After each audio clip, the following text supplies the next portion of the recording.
بسم الله الرحمن الرحيم.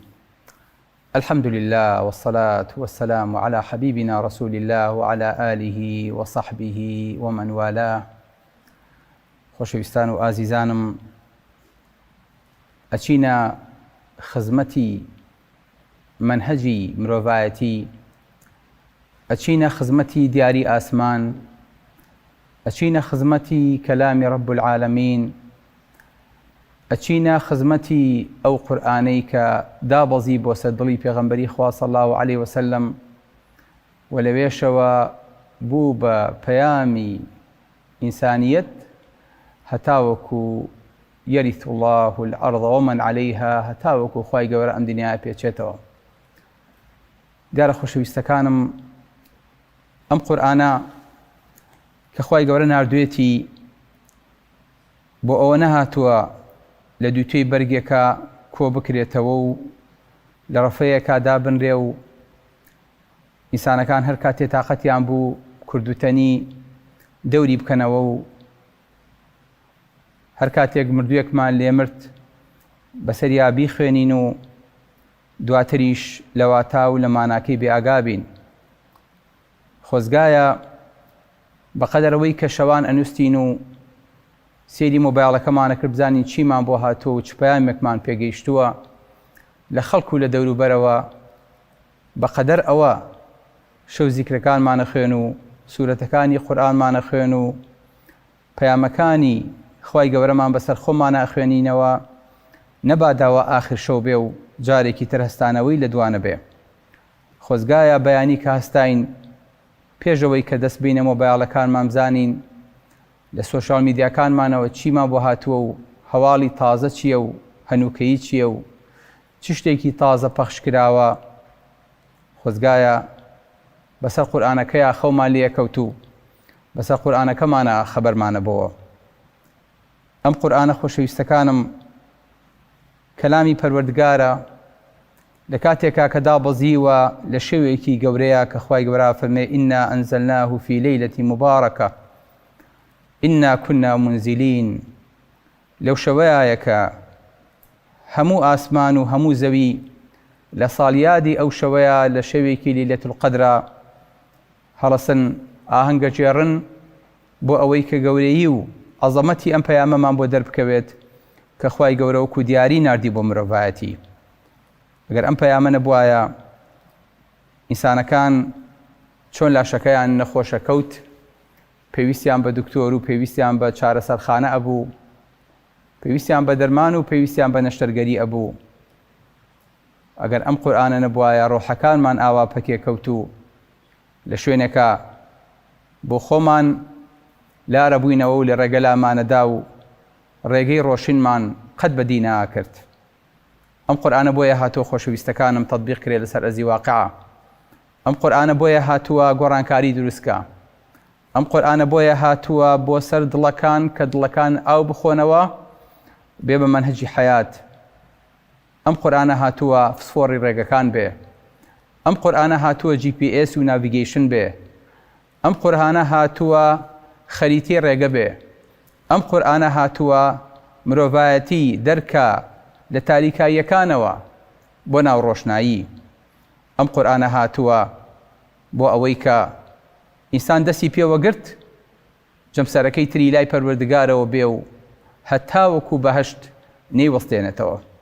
ئەم قورئانە بە شێوەیەکی بەسیط، سەهل، ئاسان هاتووە بۆ ئەوەی کە ئێمەی کەم عیلم تێی بگەین بۆ عیلمەکەمەی خۆمانەوە لە کەلامی زاتێکی گەورە کە دروستکەری ئەرز و ئاسمانەکانە بزانین چییە فەرمێت و بڵێین سەمیعنا وەئەطەعنا، بۆ هەموو شتەکانی بڵێین بەسەر چاو.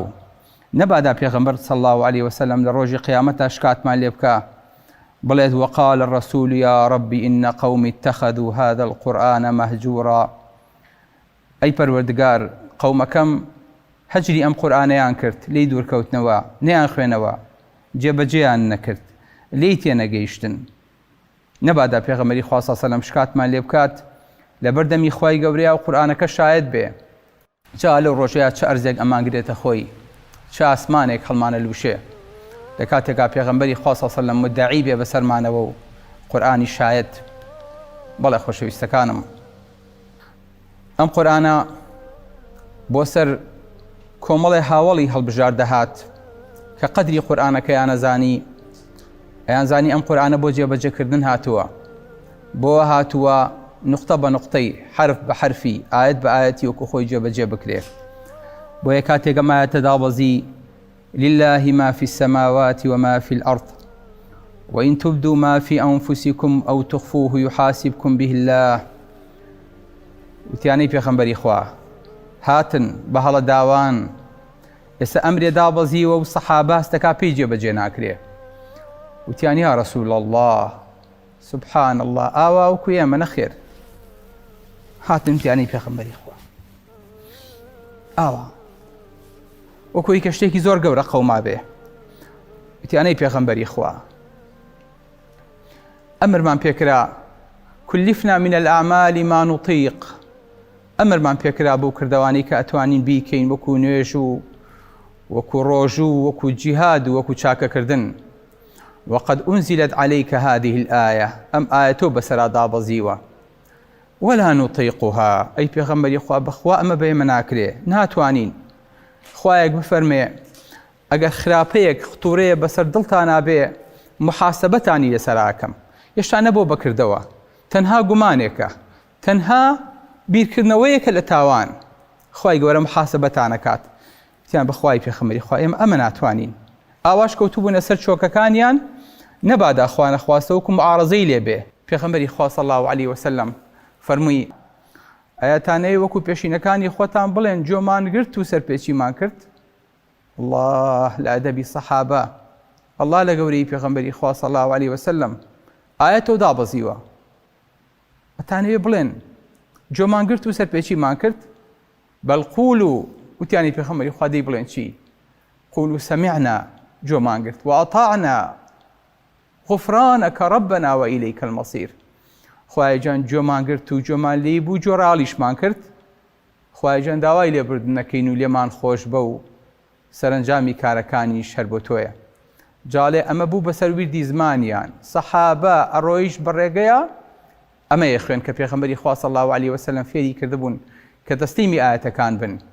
هەتا دوایی خوای گەورە ئاەتی بۆ دابەزانن، ئەرکەکەی لەسەر سووک کردن، فەرمی لا يكلف الله نفسا إلا وسعها. الله خوای گەورە هیچ کەسێک بەکارێ ناگرێت کە لە دەسەڵاتیانە بێ کە ختوورەی دڵ بێت هەتا نەیکا بە پیشە. ئەنجا پێغەمبەری خوا صلی الله علیه وسلم ئەو جەژنە سەحابەکان دڵیان بۆ خۆش بوو کە خوای گەورە ئاەتەکەی پێشووی لەسەر سووک کردن و ئیستاکەنە ئەگەر کارێک کردەوەیە نەیکەن بە پیشە لەسەریان نایگرێ. بۆیە ئەم قورئانە هەستیانەکەن منهەجی حەیاتە. ئەم قورئانە بۆیە هاتووە کە وەکو ئاەتەکە خۆی سەیریکە. ئەم هەموو کتێبە، ئەم هەموو مجەڵەداتە، پیاوێ لە دکتۆرێکی موسڵمانی پرسی، وتی کوا لە کتێبەکەی ئێوەیە باسی نیوترشن و تەغزیە و خۆراکی تایە؟ وتی خوای گەورە لە قورئانی ئێمەیە بە 3 کەلیمە ئەمی بڕانۆتەوە، فەرمێ وەکولوا وەشرەبوا وەلا تسریفوا، بخۆن و بخۆنەوە و زیادەڕەوی مەکەن. ئەمە هەموو لوبی طبە، هەرچی نیوترشنە، هەرچی تەغزیەی بەشەریەتە لە دەوری ئەم 3 کەلیمەی قورئانە سۆڕێتەوە. يا بني آدم خذوا زينتكم عند كل مسجد وكلوا واشربوا ولا تسرفوا. بەڵێ تەواو ئەمە گەورەی قورئانەکەیە. کار هەمووی مەتنە، هەمووی بە کەلیماتی بەسیط، کەلیماتی کورت ئەو مانا گەورەی پێبەخشێتەوە و پێپەخشەکاتەوە کە هەموو مستەمع لی بەهرەمەند بن وەلی تێبگەن. بۆیە ئەمە دینی فیتڕەیە، دینی تەوحیدە، دینی تێگەیشتنە، دینی ڕۆڕۆشنکەرەوەیە، دینی یەکسانیە لە بینی بەندەکانە، دینی لێبوردەیی و ڕخنەبوونەوەیە، دینی وەسەطیەتە، دینی مەکاریمی ئەخلاق و ڕەوشتی بەرزە، دینێکە لەگەڵ ئەقڵا ئەگونجێ، دینێکە شاملە بۆ هەموو پەیامەکان، بۆ هەموو جومگەکانی ژیان، دینێکە ئینسان لە مناڵیەوە پێویستی پێیەتی هەتا وەکو ئەو ڕۆژێ ئیخەنە گۆڕەوە، دینێکە بۆ هەموو زەمان و مەکانێ گونجاوە، دینێکە یەکسانی و حکمت و دانایی تایە، دینێکە هیچ شتێکی بەجێ نەهێشتووە.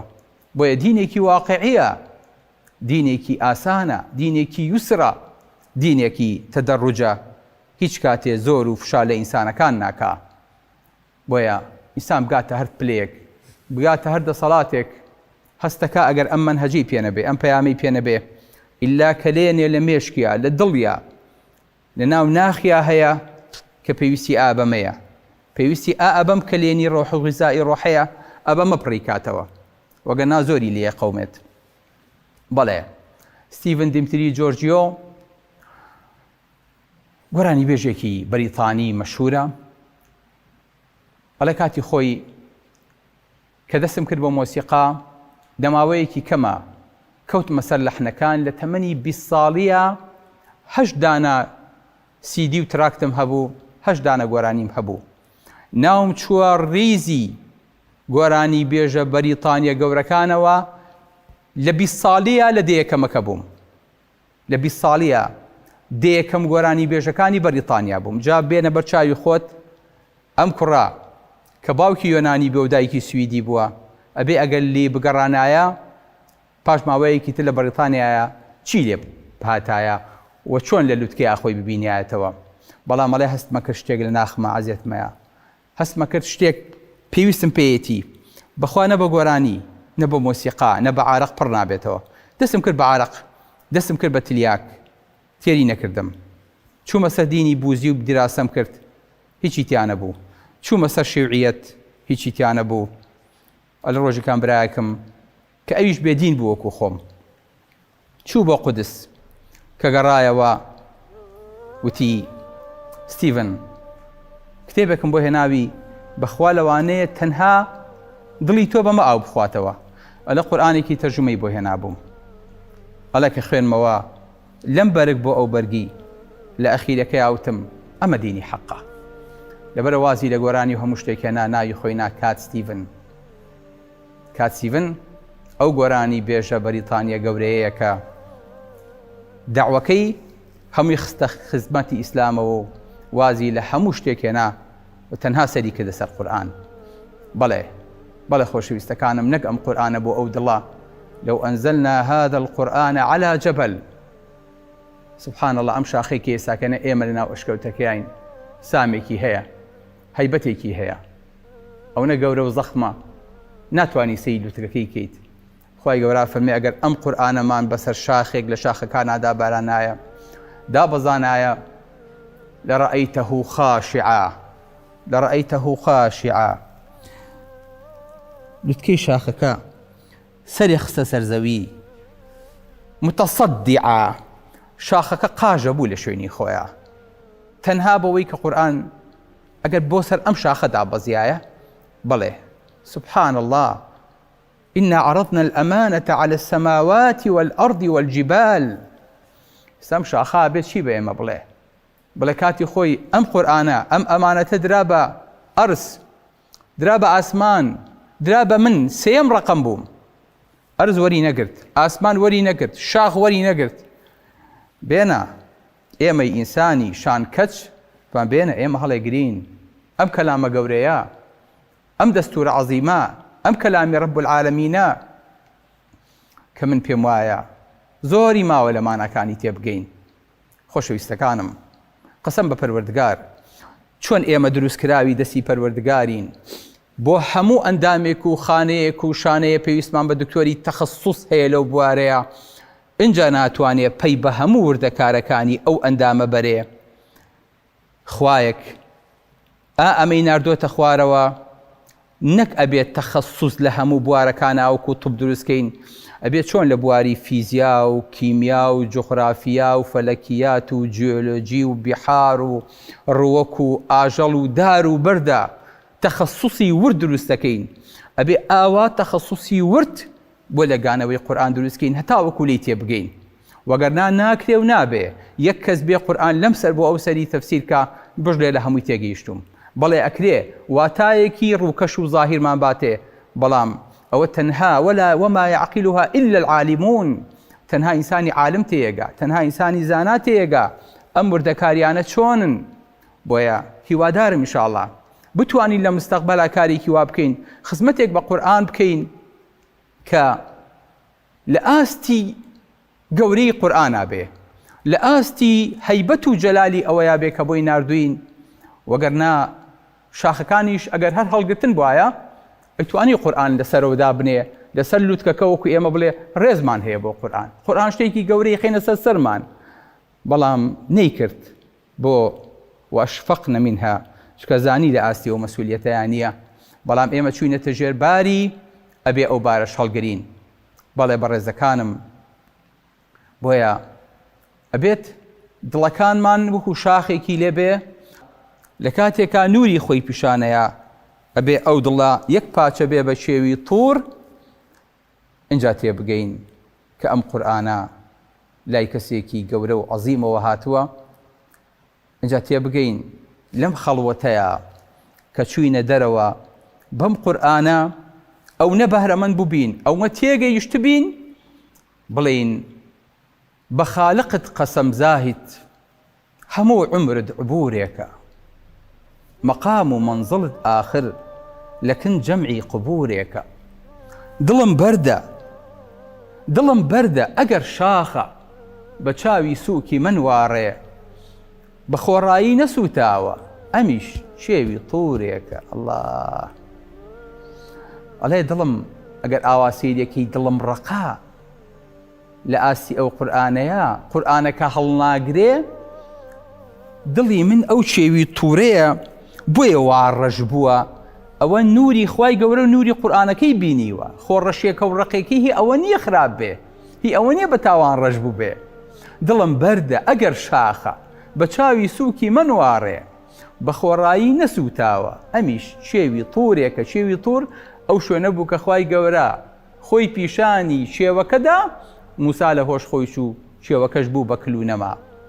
بەڵێ شوعائی ڕوود لە گەردندا دیارە دڵ ئەسووتێنێ، بنازم بەو تەجەلایە چ خورشید و بلورێکە. لە خەڵوەت هاتە دەرسۆفی، گڵ و بەردی بەسەرمادا، مەکەن مەنعی لەبەر خەڵوە، ئەویش تازە غورورێکە. ئەڵێ ئینسان کاچێتە ناو خەڵوەوە، ئەو نەشت فێرە بێ، ئەو نە حاڵیە بێ، ئەو نە لە قورئان وردە بێتەوە، ئەو نە گەورە ئەبێ، ئەو نە وەکو شاخی لێ دێ کێتە دەرەوە خۆی لێ ئەبێ بە شتێک و هەموو خەڵکی پێکەم و پێ بچووکە.